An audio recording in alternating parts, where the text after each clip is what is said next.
हाय एलवीरन, welcome again. और laser के इस वाले वीडियो में हम लोग CO2 लेज़र को डिस्कस करने वाले हैं। CO2 लेज़र इसलिए भी इम्पॉर्टेंट है सिलेबस के हिसाब से अगर हम लोग देखें तो इसको, क्योंकि आप अभी इस बार यानी 2021 में जो एग्ज़ाम होने वाला है ऑनलाइन होने वाला है, तो इसको इसमें क्वेश्चन पूछने के चांसेस इसलिए भी हैं। और किस तरह से पूछ सकते हैं ये देखिए आप।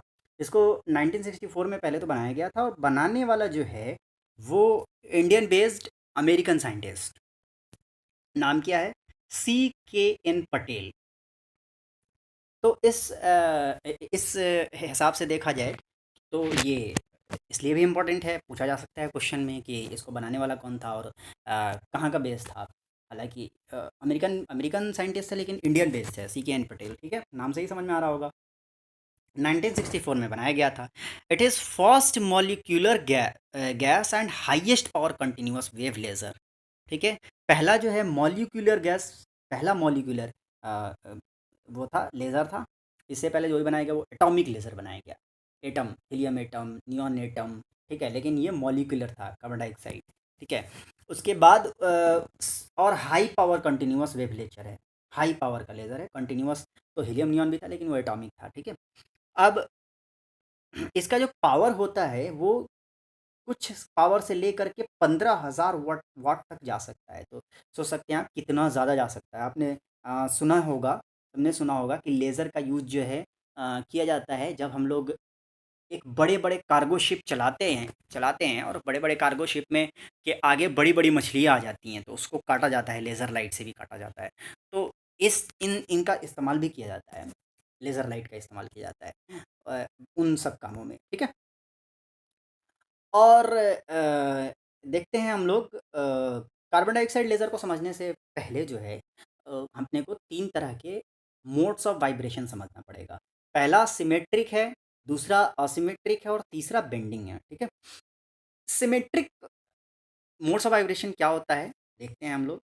तो देखिए, बीच वाला जो एटम है वो कार्बन है, और इसके जो लेफ्ट राइट लगे हुए हैं वो ऑक्सीजन है। ठीक है, तो symmetric vibration, modes of vibration क्या होता है? सिमेट्रिक वाइब्रेशन होता है कि कार्बन फिक्स रहे, जहाँ पर है वहीं पर रहे।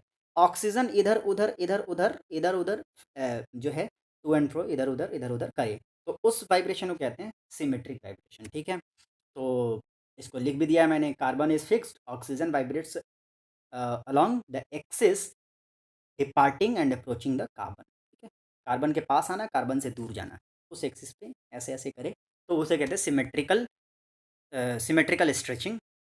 ठीक है, और ये वाइब्रेशन हो गया।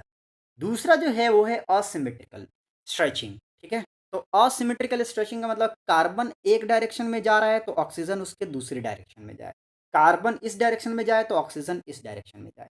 तो कार्बन के डायरेक्शन के अपोजिट में अगर ऑक्सीजन जा रहा है, कार्बन इधर जाए तो ऑक्सीजन इधर जाए। ठीक है, तो उस बेंडिंग को, जो हम लोग उस मोड्स ऑफ वाइब्रेशन को जो हम लोग कहते हैं, बेंडिंग नहीं सॉरी, उस मोड ऑफ वाइब्रेशन को जो कहते हैं उसे कहते हैं असिमेट्रिकल स्ट्रेचिंग। ठीक है, और तीसरा है बेंडिंग। तो ये तो अपने को इस तरह हॉरिजॉन्टल कह सकते हैं कि हॉरिजॉन्टल में इधर और इधर टू एंड फ्रो मोशन करने को मिल रहा था। इसी के जस्ट परपेंडिकुलर वाइब्रेशन मोड में, परपेंडिकुलर एक्सिस पर अगर वाइब्रेट करता हुआ मिल जाए, इस तरह से परपेंडिकुलर वर्टिकली वाइब्रेट करने को मिल जाए कि कार्बन ऊपर जा रहा है तो ऑक्सीजन नीचे आ रहा है, इस तरह से देखने को मिल जाए, तो इसे कहते हैं बेंडिंग। ठीक है, वर्टिकली अगर मिले तो। ठीक है, अब आते हैं आगे। ये है अपना कार्बन डाइऑक्साइड लेज़र का डायग्राम। डायग्राम को समझने की कोशिश करते हैं। डायग्राम बिल्कुल उसी तरह है जिस तरह से पहले हीलियम नियॉन का था। इसमें भी ब्रिस्टर एंगल पे फिट करके लगाया हुआ है, ब्रिस्टर विंडो है, एक एंगल पे फिट किया हुआ है जिसमें कि जिसको कि ब्रिस्टर एंगल कहते हैं। क्वेश्चन पूछ सकता है कि भैया ये बताइए कौन कौन से लेज़र में ब्रिस्टर एंगल पे उसको फिट किया जाता है, सेट किया जाता है। लेज़र का जो पूरा बॉडी है उसको ब्रिस्टर, या फिर ऐसा भी पूछ सकता है कि ब्रिस्टर एंगल किस में, ब्रिस्टर विंडो किस में बनाया जाता है। दो चारों ऑप्शन दे देगा, हो सकता है, या तीन ऑप्शन दे देगा, और तीनों में से बोलेगा कि ए वन, जैसे मान लीजिए हम अपन चार पढ़े हुए हैं, तो दे देगा Ruby, Ruby laser, carbon dioxide laser, helium neon laser, और एनडीए ग्लेजर हो सकता है पूछ दे 1 2 2 3 3 4 4 1 ऐसे ऑप्शन में। तो हीलियम नियॉन में भी ब्रिस्टर एंगल पे सेट किया था हम लोगों ने, इसमें भी ब्रिस्टर एंगल पे सेट किया। तो हीलियम नियॉन और कार्बन डाइऑक्साइड जिसमें भी ऑप्शन होगा वो सही है, ठीक है। तो ब्रिस्टर एंगल पे सवाल पूछा जा सकता है, और इसमें भी ऐसे ही होता है, समझ लेते हैं अभी फिर देखते हैं कैसे कैसे सवाल पूछा जा सकता है। इसमें भी ऐसे ही होता है, जैसे हीलियम नियॉन में था, एक बीच में लगा दिया हमने, एक बीच में इसके हीलियम नियॉन की जगह पर क्या लगा दिया, कार्बन डाइऑक्साइड रख दिया। कार्बन डाइऑक्साइड के साथ जो हम लोग रखते हैं वो नाइट्रोजन गैस और helium gas sorry hydrogen gas रखते हैं, N2 और H2, ठीक है। तो N2 और H2, अब इसमें काम क्या होता है N2 का और काम क्या होता है H2 का, ये देखते हैं हम। बेसिकली हम लोग जो पंपिंग कराते हैं वो पंपिंग कराते हैं N2 को, एनर्जी देते हैं, एनर्जी देते हैं हम N2 को, और आगे देखेंगे वो कैसे कैसे होता है। फिलहाल हम लोग इसको देख लेते हैं। यहाँ से हम CO2 और यहाँ से N2, यहाँ से H2 डालें, किस रेशियो में डालना है, 1:2:3 में डालना है। एक एटम कार्बन डाइऑक्साइड का हो तो एक मॉलिक्यूल कार्बन डाइऑक्साइड का हो तो 2 मॉलिक्यूल नाइट्रोजन का हो। एटम नहीं होगा, ये मॉलिक्यूलर लेज़र है इसलिए एटम नहीं होगा। ये सवाल भी पूछ सकता है, ठीक है। पहला मॉलिक्यूलर लेज़र कौन सा है, या फिर दे देगा इनमें से कौन सा मॉलिक्यूलर लेज़र है, चारों लेज़र दे देगा, चारों में से यही ऑप्शन सही है, जो हम लोग चारों पढ़े हैं उसमें से यही ऑप्शन सही है, ठीक है। तो ये पूछ सकता है। तो कार्बन डाइऑक्साइड का अगर एक मॉलिक्यूल रहा तो नाइट्रोजन के 2 मॉलिक्यूल और हाइड्रोजन के 3 मॉलिक्यूल, 1:2:3 में। इसमें भी हम लोग जो पंपिंग का इस्तेमाल करते हैं वो इलेक्ट्रिकल पंपिंग का इस्तेमाल करते हैं, यहाँ से पावर सप्लाई होता है, ठीक है। और ये अपना फुल्ली पार्शियल, जिस तरह से पीछे वाले लेज़र में लेज़र कैसे काम करता है, उस लेक्चर को, उस वीडियो को अगर आपने नहीं देखा है तो ये समझ में नहीं आएगा मैं क्या क्या बोलता जा रहा हूँ। पहले उस वीडियो को देखिए कि लेज़र कैसे काम करता है। पहला लेज़र भी अगर आप देख लेते हैं रूबी लेज़र तो भी समझ में आ जाएगा, ठीक है। तो अब इसमें इलेक्ट्रिकल पंपिंग का इस्तेमाल किया जाता है, पावर सप्लाई यहाँ से होता है, यहाँ से वैक्यूम रखते हैं, और ताकि ये एग्जिट ना कर जाए, स्केप ना कर जाए, गैसेस का इस्तेमाल कर रहे हैं, और ये पार्शियली रिफ्लेक्टेड ऑब्वियसली रखते हैं, यहाँ से हमको लेज़र मिलता है, ठीक है। और आगे बढ़ते हैं, इसकी वर्किंग देख लेते हैं। कंस्ट्रक्शन तो देख लिया, वर्किंग देख लेते हैं। नाइट्रोजन को मैंने जैसे अभी बोला कि नाइट्रोजन को हम लोग एनर्जी देते हैं। नाइट्रोजन गैस को जैसे ही एनर्जी दिया, एब्जॉर्प्शन होता है, एब्जॉर्ब करके वो पहुंच गया कहाँ पर, ग्राउंड लेवल स्टेट से एक्साइटेड स्टेट पे पहुंच गया। यही काम होता है हमारा। एब्जॉर्प्शन में हम लोग क्या करते हैं, एनर्जी देते हैं एटम्स को या मॉलिक्यूल्स को। तो इसमें मॉलिक्यूल्स को देंगे, उनके इलेक्ट्रॉन क्या हुए, ऊपर चले गए एक्साइटेड स्टेट पर। अब वो स्टेट क्या करता है, जैसे हीलियम नियॉन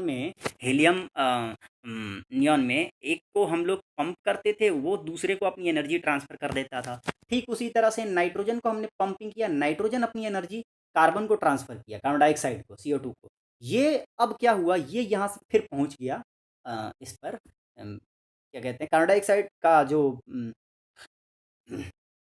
मॉलिक्यूल है कार्बन डाइऑक्साइड के, वो पहुंच गए, इलेक्ट्रॉन एनर्जाइज्ड हो गए, वो पहुंच गए कहाँ पर, एक्साइटेड स्टेट पर। अब एक्साइटेड स्टेट पर पहुंचने के बाद क्या हुआ, एब्जॉर्प्शन होने के बाद, जैसे हम लोग बार बार मैंने बताया है सब सारे के सारे लेज़र में, कि जैसे हम लोग बॉल फेंकते हैं तो बॉल ऊपर फेंकते हैं, तो एक एक एक वक्त जाने के बाद अब वो नीचे ही भी आना है। एनर्जी अब्जॉर्ब हुई, ऊपर गया, अब एनर्जी छोड़ता हुआ अब वो नीचे आएगा, एनर्जी खत्म हो जाएगी, नीचे आएगा। उसी तरह से लेज़र ऐसे ही काम करता है, एनर्जी दे देते हैं, ऊपर चला जाता है, जब वो नीचे आता है तो रेडिएशन छोड़ता हुआ आता है, ठीक है। तो रेडिएशन जब छोड़ता हुआ ये वापस आएगा, तो E5 से E4 पर जब आएगा तो रेडिएशन छोड़ेगा। तो उस वक्त जो रेडिएशन छोड़ेगा वो छोड़ेगा बेंडिंग, सॉरी, वो छोड़ेगा बेंडिंग मोड ऑफ वाइब्रेशन की वजह से। अभी हम लोगों ने पढ़ा था तीन तीन मोड ऑफ वाइब्रेशन, तो यहाँ E5 से E4 के बीच में मिलती है बेंडिंग की वजह से, और E5 से E3 तक जो आएगा, कुछ एटम यहाँ पर चले जाएंगे, कुछ मॉलिक्यूल यहाँ पर चले जाएंगे, कुछ मॉलिक्यूल यहाँ पर चले जाएंगे। तो E5 से जब E3 पर आएगा, ये E3 है, तो उस वक्त जो रेडिएशन छोड़ेगा वो होगा सिमेट्रिकल स्ट्रेच की वजह से।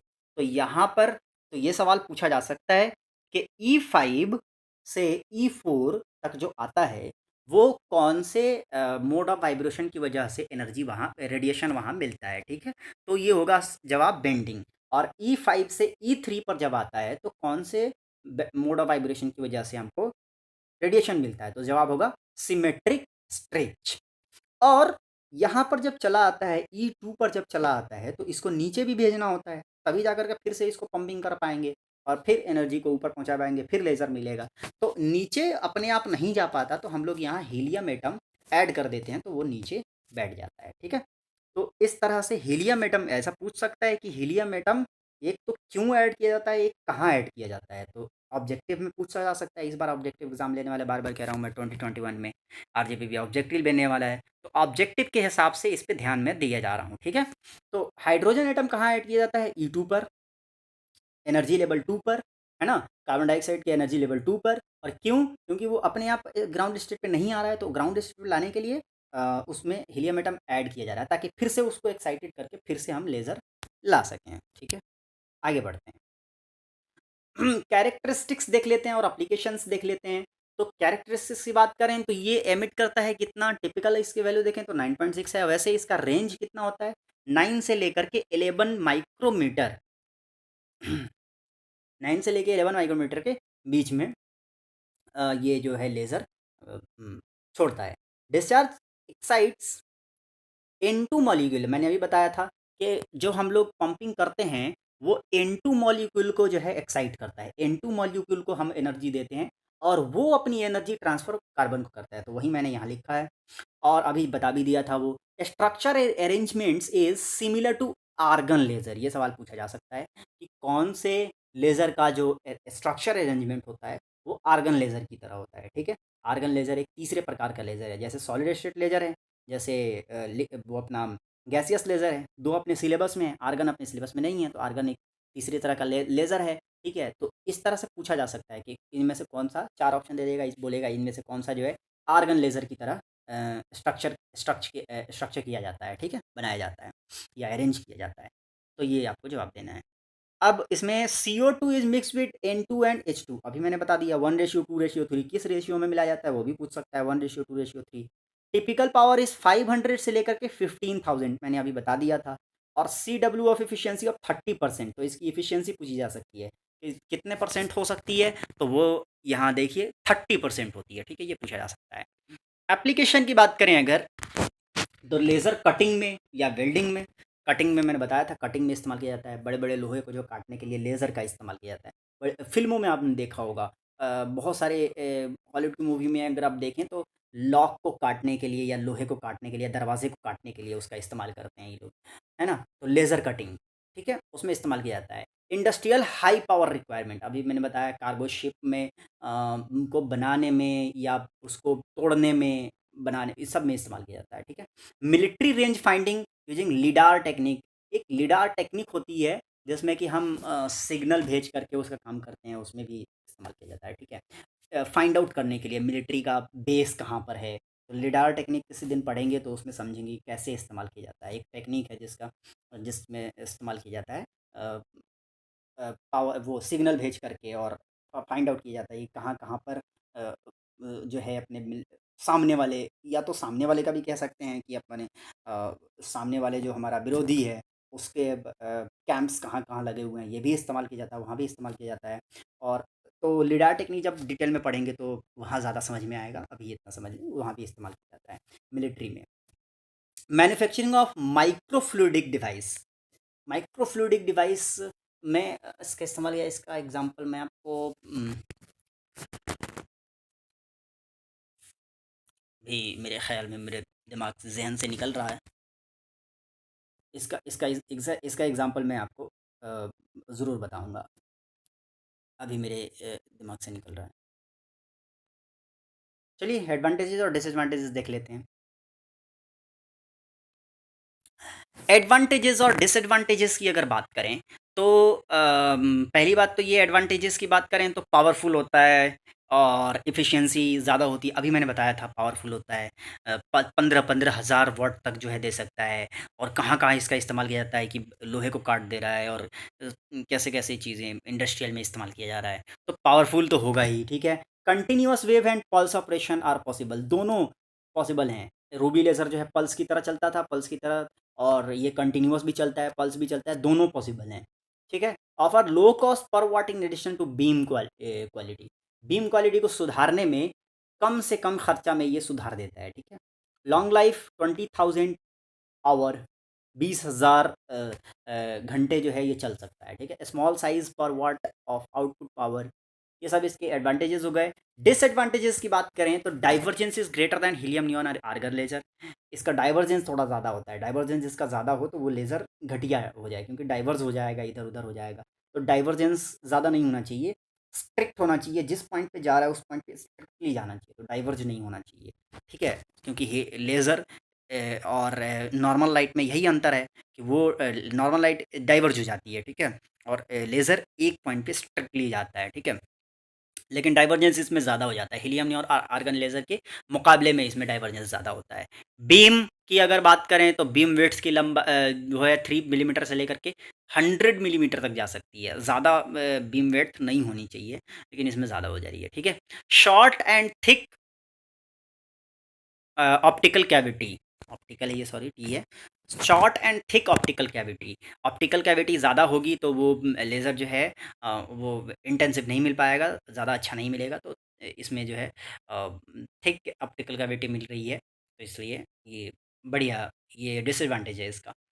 उसके बाद require cooling system, cooling system require अगर होगा तो पहले भी बताया था कि जिसमें कूलिंग सिस्टम अलग से डालना पड़ेगा कूलिंग, तो अगर अलग से कूलिंग डालना पड़ेगा, हीलियम नियॉन में नहीं डालना पड़ रहा था, इसमें अलग से कूलिंग डालना पड़ेगा, तो जाहिर बात है कि एक अलग से सिस्टम फिर लगाना पड़ेगा कूल करने के लिए, है ना। Whole cost of laser is higher, जाहिर सी बात है कि पूरा इसमें स्ट्रक्चरल सिस्टम थोड़ा सा हाई है, कूलिंग सिस्टम भी लगाना पड़ रहा है, और किस तरह से मैनेज करें इसको भी समझना है कि गैस लीक ना हो, सब चीज़ें समझनी है।